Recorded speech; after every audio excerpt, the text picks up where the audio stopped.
What happens when the line between faith and madness blurs? When a man convinces his own family that he is God, that blood is sacred, and that death is salvation? This is the story of Marcus Wesson, a man whose delusions led to unimaginable horror. A father, a husband, and a so-called prophet, he manipulated those closest to him, turning his home into a place where trust was shattered and lives were destroyed. Behind these walls, in a quiet corner of Fresno, California, tragedy unfolded. What happened here, in this very house, would change everything. Stay with us as we uncover the chilling truth behind the murder of 9 innocent lives and the twisted beliefs that drove Marcus Wesson to do the unthinkable. Welcome to True Crime Anatomy, where we bring you the most chilling, disturbing, and unheard stories of crime. If you haven't already, don't forget to subscribe, like, and share, because we work every day to uncover the unseen and the unknown, bringing you true crime from every corner of the world. Today, we bring you a horrifying story.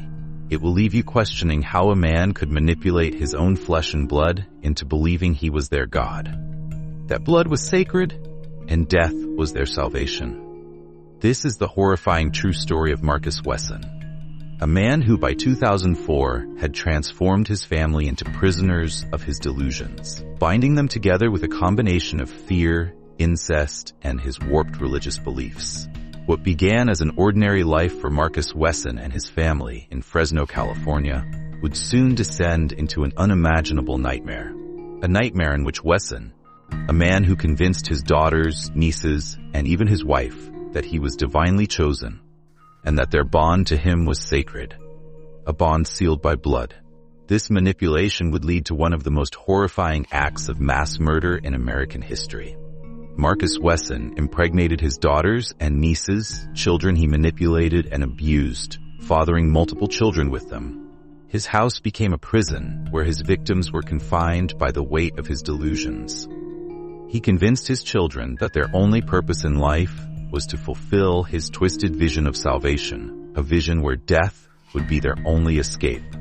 Over the years, his influence grew so strong that his children were isolated from the outside world, indoctrinated into his beliefs that he was a divine figure and that they must obey him at all costs. Then, in March of 2004, the unthinkable happened. The silence of their captivity was broken by an event that would leave a community reeling. Fresno, California, a city that had once been peaceful and quiet, would never be the same again after what happened inside the walls of the Wesson family home. Police responded to what was initially thought to be a child custody dispute, but what they found inside would forever change their understanding of family, control, and the horror that can exist behind closed doors. 9 innocent lives were lost in that house, victims of a belief system that twisted the very fabric of human morality. What led Marcus Wesson to murder his own children, his own flesh and blood? How could he manipulate them into believing that death was the only way to escape his grip? This is a story that will make you question how deep the power of manipulation can go and how far a person can fall into delusion. It's a story about the destruction of a family, the horrors of incest, and the consequences of unchecked authority. What happened inside that house will make you rethink everything you thought you knew about evil. Stay with us as we uncover the details of Marcus Wesson's reign of terror and the aftermath that shocked the world. Marcus Wesson's story begins in the small town of Kansas, where he was born on August 22, 1946, as the eldest of 4 children. His early years would be shaped by the extreme religious beliefs of his mother, Carrie Wesson, and the abusive tendencies of his father, Benjamin Wesson. Carrie was a deeply religious woman, a devout Seventh-day Adventist who sought to raise her children in accordance with her strict interpretation of the Bible. To Carrie, the world was a place where salvation was a matter of living a pious life, and those who strayed from her teachings faced eternal damnation. Unfortunately for Marcus and his siblings, his father, Benjamin, was the complete opposite of Carrie. He was an alcoholic, prone to violent outbursts, and had little interest in taking care of his family. His abusive nature was a dark shadow over Marcus's early life. Benjamin would frequently take out his frustrations on his wife and children, leaving Marcus to grow up in a household where fear ruled the day. The constant tension and unpredictability of his father's violence left a lasting impression on Marcus. By the time Marcus was in his early teens, Benjamin had abandoned the family, leaving Carrie to raise the children alone. This abandonment by his father marked the beginning of a sense of deep abandonment that Marcus would carry throughout his life. The Wesson family relocated to San Bernardino, California in the early 1960s, but the change in location did little to alter the trajectory of Marcus's life. His troubled upbringing had instilled in him a deep sense of distrust for authority and a desire to find something to believe in. It was during his teenage years that Marcus started to turn inward, searching for ways to reconcile the pain of his upbringing. He found this salvation in religion, but his understanding of it was warped and twisted. Instead of using faith as a way to heal, he used it as a tool of control. In the mid-1960s, Marcus enlisted in the U.S. Army. He served as a medic, a role that brought him to Vietnam during the war. His time in Vietnam was marked by trauma and violence. As a medic, Marcus witnessed the brutal realities of war, the bloodshed, the destruction, the constant threat of death.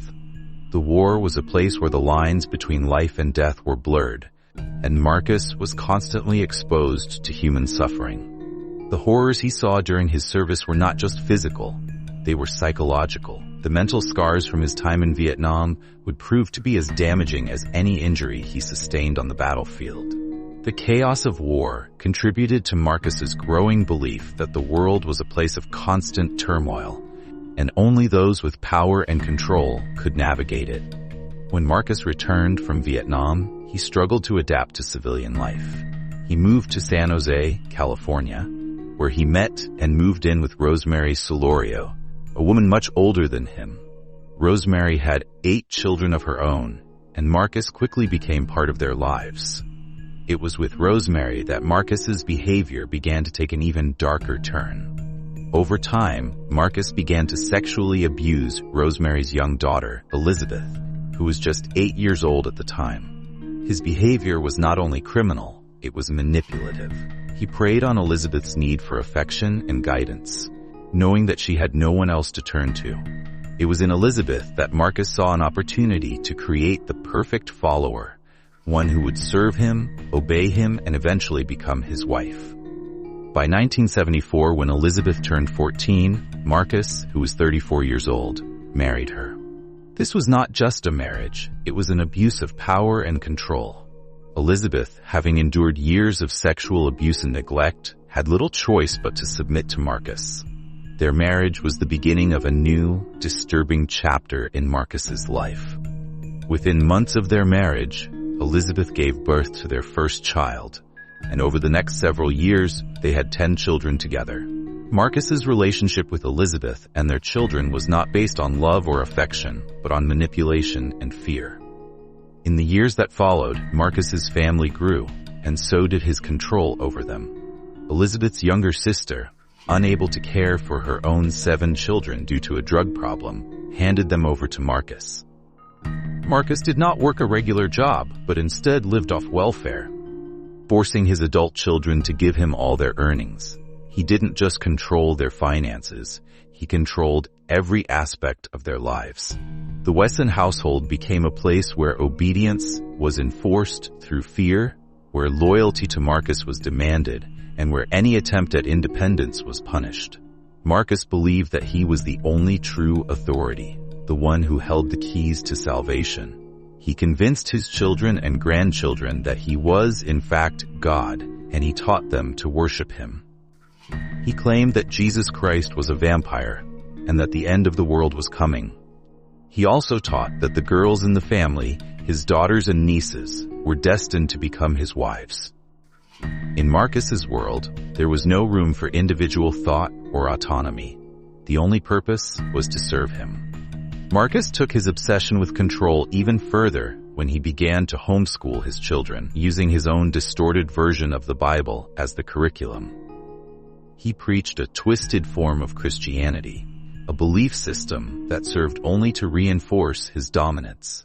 He isolated the girls from their male siblings and their mother, forcing them to perform degrading tasks like washing his hair and scratching his armpits. The girls were not just isolated from the world, they were isolated from each other. They were taught that their sole purpose was to serve Marcus and that their worth was tied to their obedience. Meanwhile, Marcus continued to sexually abuse his daughters and nieces, starting with 2 of his daughters. He began raping them at a young age, impregnating them, and causing irreversible trauma. The children born from these relationships were raised in a home where love and affection were foreign concepts. Instead, they grew up in an environment where fear and obedience were the only things that mattered. By 2004, the Wesson family was no longer a family in any traditional sense. It had become a cult, a group of individuals held captive by Marcus's delusions. Marcus had turned his family into prisoners of his warped belief system, using religion as a tool to manipulate and control. His actions, which were previously contained within the walls of his home, would soon explode into something far more horrific. Do you think Marcus Wesson's childhood played a key role in shaping his actions later in life? Was the foundation of his violent behavior set long before the tragic events of 2004? Share your thoughts below. Marcus Wesson's move to Fresno, California in the mid-1990s marked a significant turning point for his family. He relocated them to a modest house on 3637 E. Ashland Avenue, a location that would become the epicenter of his twisted beliefs and increasingly controlling behavior.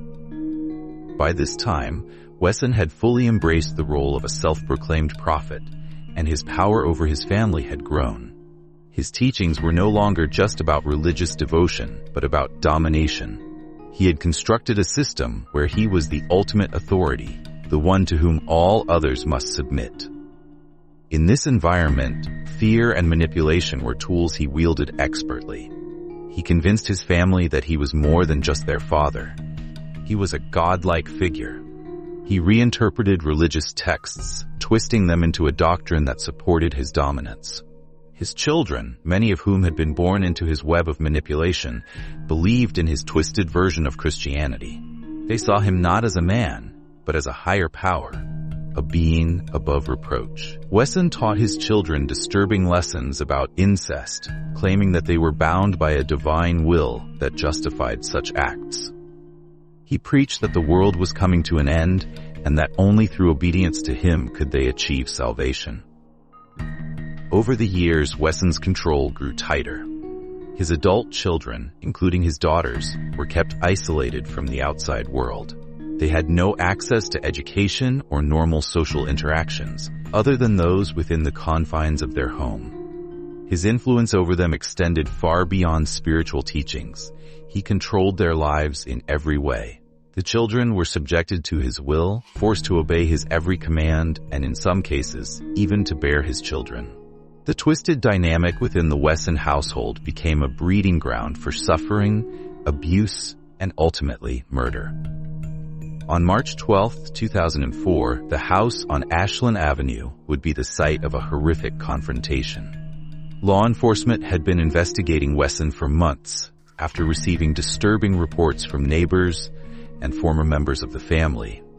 Tensions had reached a boiling point, and a police standoff was inevitable. Officers surrounded the house, attempting to bring an end to Wesson's reign of terror. What they found inside would shock them to their core. When they finally entered the home, what they discovered was nothing short of horrifying. The bodies of 9 children, ranging in age from 1 to 25 years old, were found in various rooms of the house. They had been shot and killed by Wesson himself, who had also killed his teenage daughters, and then arranged their bodies in antique coffins in a bizarre and chilling display. The sight of these coffins, meant to evoke a sense of the macabre, left law enforcement stunned. These were no ordinary coffins.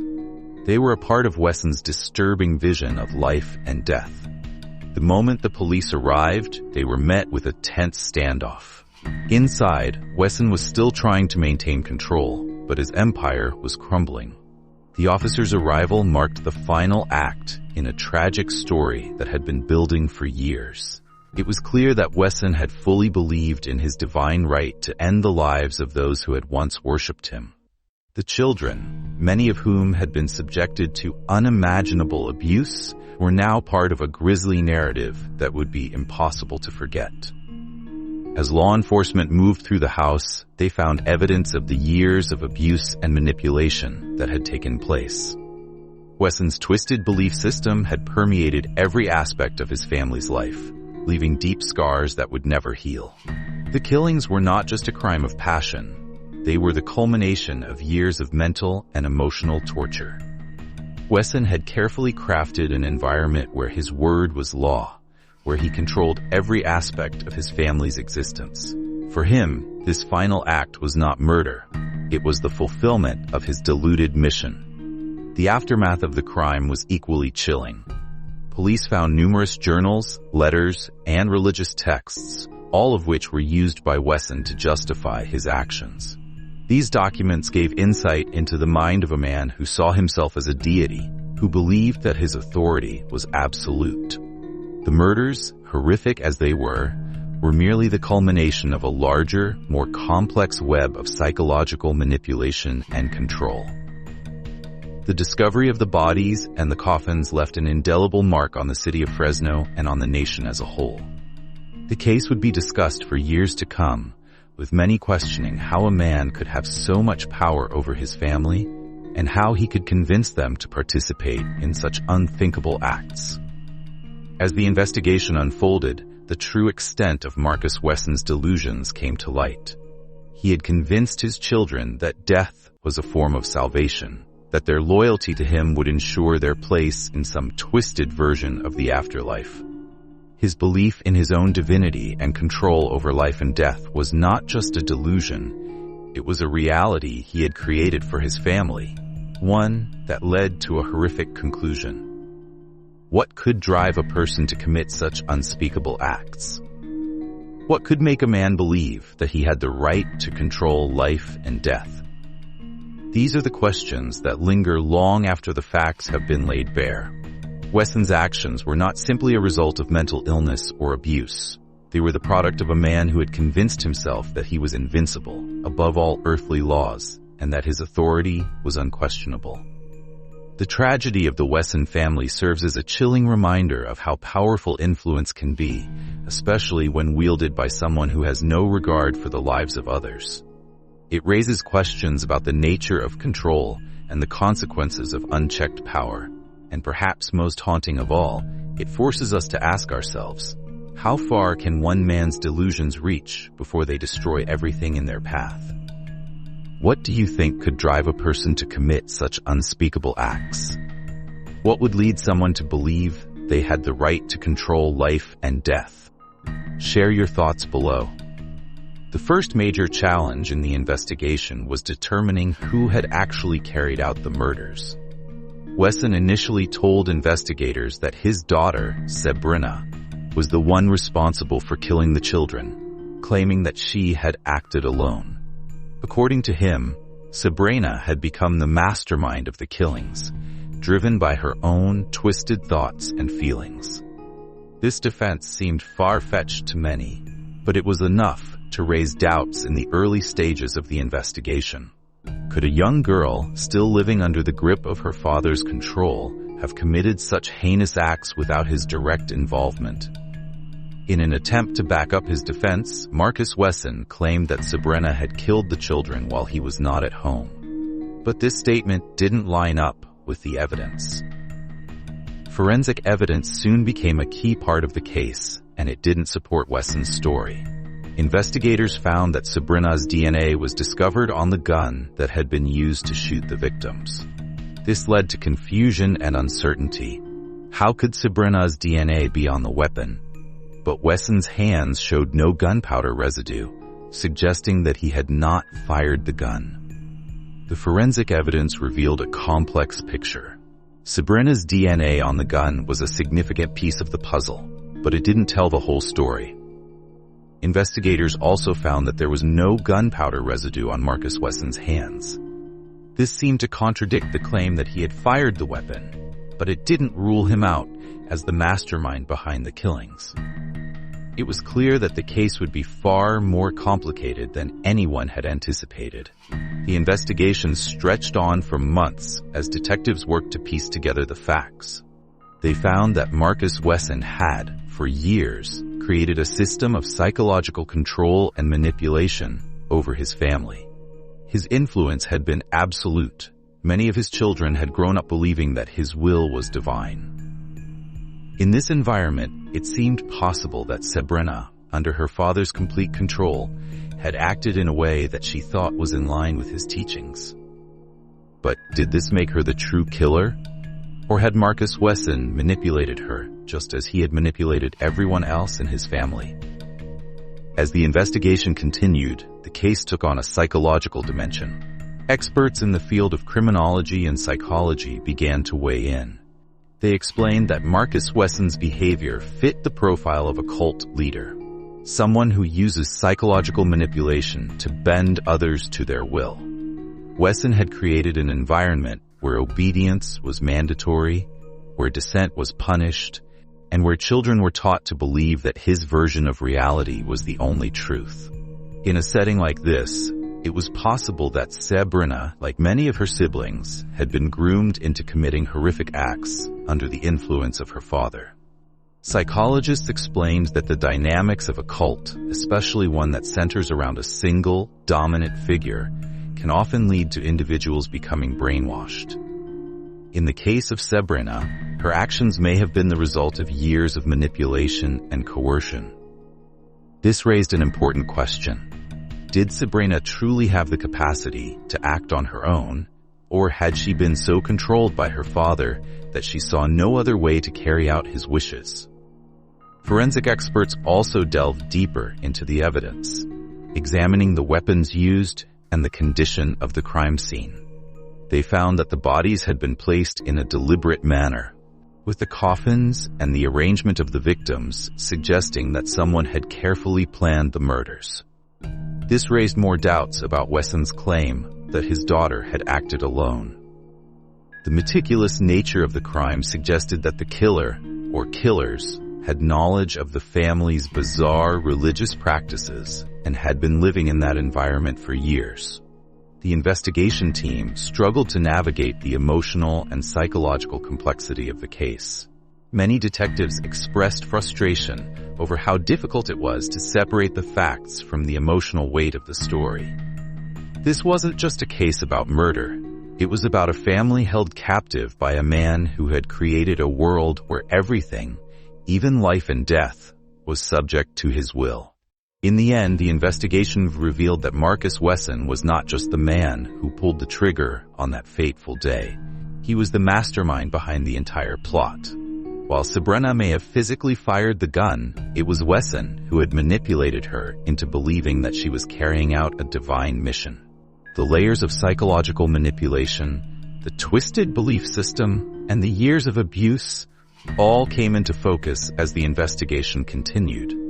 It was clear that Wesson had spent years building up a mental fortress around his family, making them believe that everything he did was justified by his version of God's will. The prosecution's case was built on this evidence. Wesson's control over his children, the testimony of family members, and the forensic analysis that showed he was the true architect of the killings. But the defense continued to cling to the argument that Sabrina was the sole killer. The legal battle became a war of words, with each side presenting their version of events.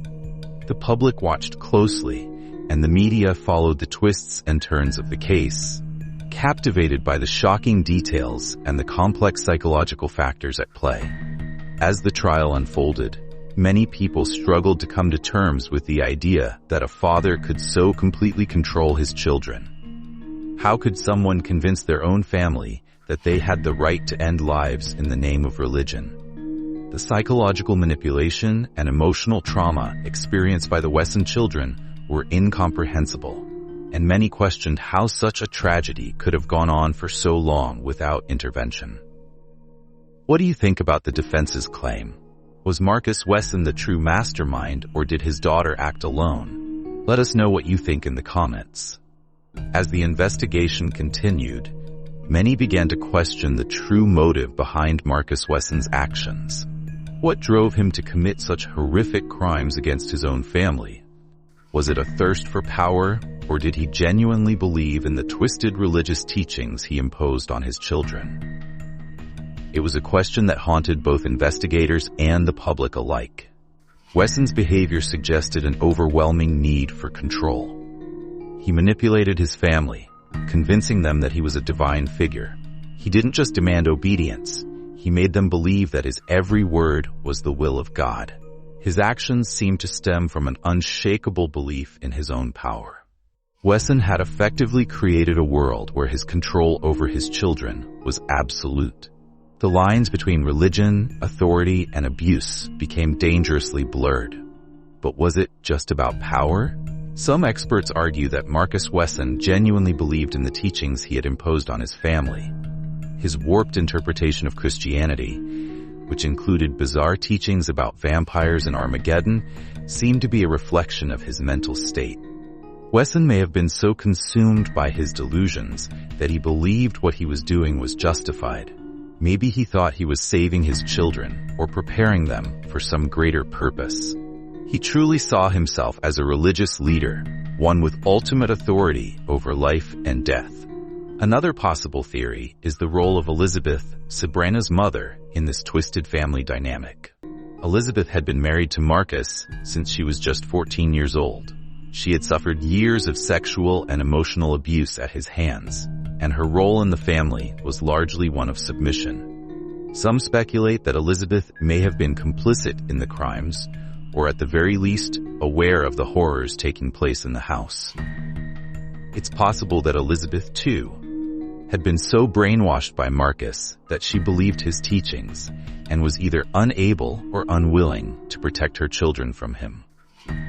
Her own trauma and years of abuse could have left her feeling powerless, trapped in a cycle of manipulation and fear. There's also the possibility that Elizabeth was, in some way, a willing participant in the psychological control that Marcus exerted over the family. She had given birth to multiple children with Marcus, many of them his biological daughters, and had raised them under his strict and abusive guidance. While it's unclear how much she knew about Marcus's plans in the lead-up to the murders, some theorize that she may have been part of the family's collective delusion. The question remains, was Marcus Wesson a man so consumed by his own delusions that he believed he was doing the right thing? Or was he simply a cold, calculating man who manipulated those around him for his own gain? What role did Sabrina play in the murders? Was she a victim of her father's abuse, or was she complicit in carrying out his horrific vision? And where does Elizabeth fit into this disturbing family dynamic? These are questions that don't have easy answers. The Wesson case challenges us to confront the dark and complicated nature of psychological manipulation. It forces us to ask whether someone can truly be so broken by trauma that they commit unspeakable acts, or if their actions are the result of pure evil.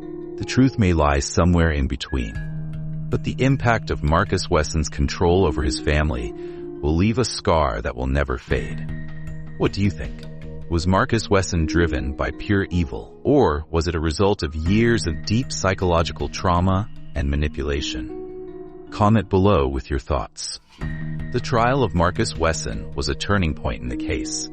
It began in 2005, and as the proceedings unfolded, the chilling details of the murders became even clearer. Wesson's defense team put forth a disturbing claim, arguing that his daughter Sabrina was the one responsible for the murders, not Marcus himself. They suggested that Sabrina had been the mastermind, pulling the trigger on her siblings and then framing her father for the killings. This defense was an attempt to distance Wesson from the heinous acts, painting him as a victim of circumstance. But the evidence against him was overwhelming. Throughout the trial, the prosecution built a strong case. They presented testimonies from survivors, forensic evidence, and detailed accounts of the investigation, which made it clear that Marcus Wesson had not only manipulated his children into believing his twisted religious beliefs, but had also controlled every aspect of their lives. His behavior was not just abusive, it was methodical, cruel, and calculated. It was clear to the jury that Marcus Wesson had played a central role in the murders of his own children and grandchildren.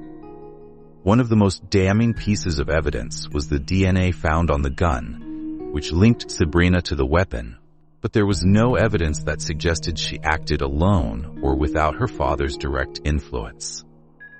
Despite the defense's claims, the prosecution argued that Sabrina had been so deeply manipulated by her father that she may have felt that the murders were justified. But ultimately, Marcus Wesson was the one who held the true power and control.